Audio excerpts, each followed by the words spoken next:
On Saturday, Mississippi State beat LSU. And it was pretty cool. Mike Leach got his first win for the Bulldogs as the MSU head coach. I don't know if they call them that. I know they say like Stark Vegas, and I'm going to say MSU a couple times. I know it's Mississippi State. I don't know what they call them there in Mississippi. I'm not from Mississippi. But I guess, two things that stood out to me were, number one, Mississippi State's quarterback, KJ Costello, had 623 yards passing, 5 touchdowns, 2 interceptions. And, what's not going to show up in the stat book, honestly, too, at the end of the game is that he overcame a lot from Mississippi State's offense, where Mississippi State kind of struggled with, their center was having problems snapping the ball, literally. There were missed assignments on the offensive line. Guys kept coming free. Multiple moments where he had to step up in the pocket and try to make a play. And there were also a number of dropped passes. And you got to give credit because KJ Costello really could have had like 700 yards passing if his team had executed everything properly.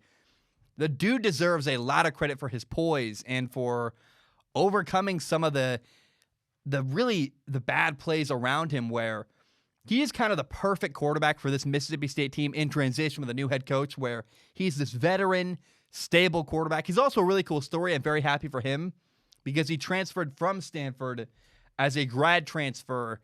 And, Stanford's football program runs a completely different offense, and it's probably not a fun to play with because of their, quite frankly, lack of winning recently. And so I am just happy for KJ Costello because it seems like he's having a really good time winning, throwing the ball a ton.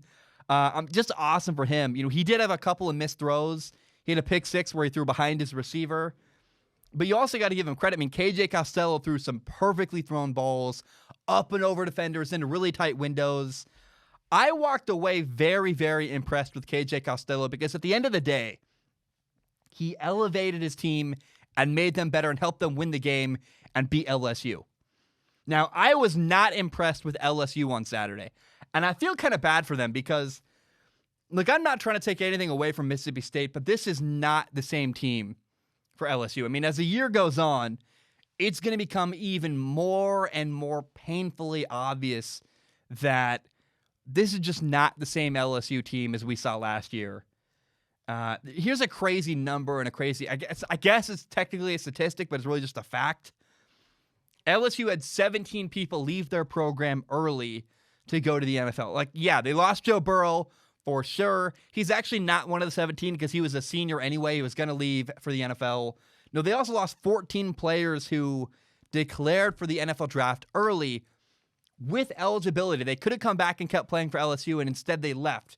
Those guys were drafted in the 2020 NFL draft or are now on NFL teams. Plus, when COVID hit and there was all this uncertainty going on, LSU lost another 3 players who opted out of the 2020 season to go prepare for the 2021 NFL draft.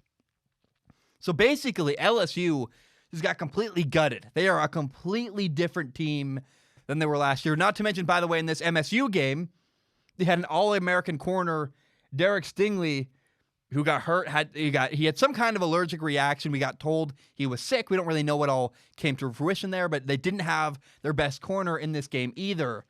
And LSU got absolutely gutted this offseason and losing player after player after player. I feel so bad for them. By the way, the new LSU quarterback, Miles Brennan. Oh boy. There's a reason that Miles Brennan was on the bench for 4 years. Kind of the biggest thing that sticks out. First of all, Miles Brennan is not terrible. He throws the ball. He's got a pretty good arm, but attention to detail is just kind of a lacking thing. When you watch Joe Burrow, part of why Joe Burrow was so good was his insane attention to detail. You could tell during the offseason, at moments that are not during practice, he was working with his receivers, learning how to have perfect chemistry with them. And he kind of willed it into existence where Joe Burrow said, I'm going to do so much work. Me and these guys are going to be exactly in rhythm. When I'm rolling to the right, they're going to know where to go, where to come back to the ball, things like that. The attention to detail just isn't there with, Miles Brennan. It's hard to watch. He's bad against the blitz. He's really bad outside of structure. Again, not terrible, has a solid arm, but he's not very fun to watch because he's just not Joe Burrow. He's a very typical LSU quarterback, a guy from the South that is just tall, has a good arm, and is very average. And it's just not a lot of fun to watch at LSU. Now, I do want to say every time I talk about LSU, I try to point this out. I absolutely love LSU Stadium, Death Valley. I hope I can go to a game there someday. I want to take my girlfriend, have a ton of fun. But I also got to say, I fear that losing to Mississippi State is just the beginning of what's going to be a really tough year for LSU because they're simply not the same team they were last year. They're going to win a couple games because they got some talent and they're LSU, but I don't feel good about LSU moving forward. I think this was actually a sign of things to come, the way they lost to Mississippi State week 1 of their college football season.